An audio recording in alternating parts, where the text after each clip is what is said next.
takrat sem bila strašno prizadeta in mislim, da večina Ljubljančanov, da smo prišli pod okupacijo. Ljubljana je bila na meji okupacijske cone.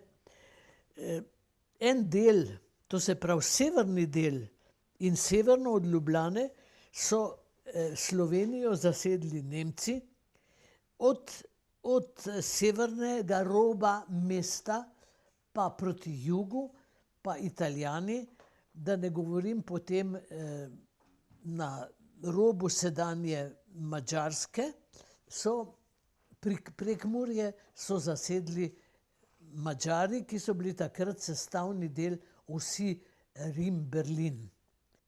Jaz sem nekaj časa, torej nisem niti vedela, da se je tukaj že organiziral odpor Slovencev proti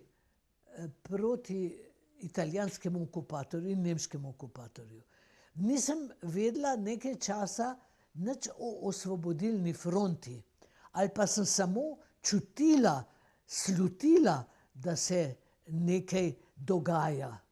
Potem sem šla pa nekega dne, že v začetku jeseni, na Ljubljanski grad in zagledam proti nemški meji tedanje Ljubljane en velikanski dim, ki se je dvigal nad vasjo Rašica. Ta vas je že na nemški strani bila.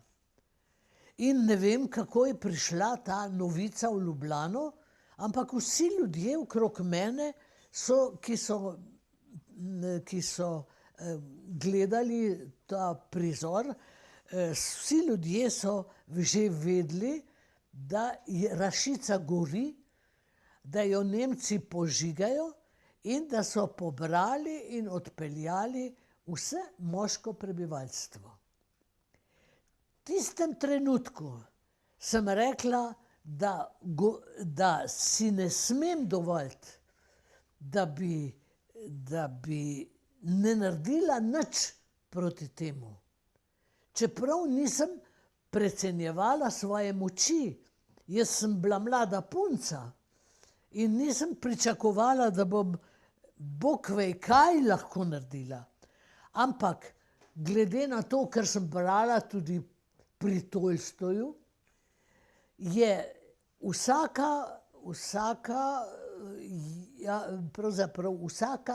zgodovinska akcija rezultanta dejanj mnogih lahko popolnoma nepomembnih ljudi, ki lahko skupno pa dosežejo nekaj zgodovinsko pomembnega.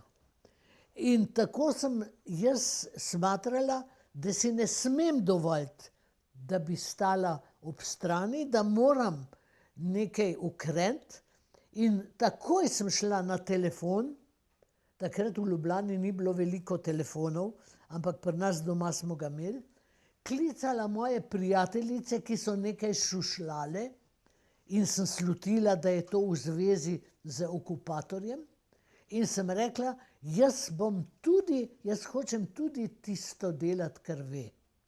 Takoj naslednji dan so me pa potem poklicali na prvi sestanek.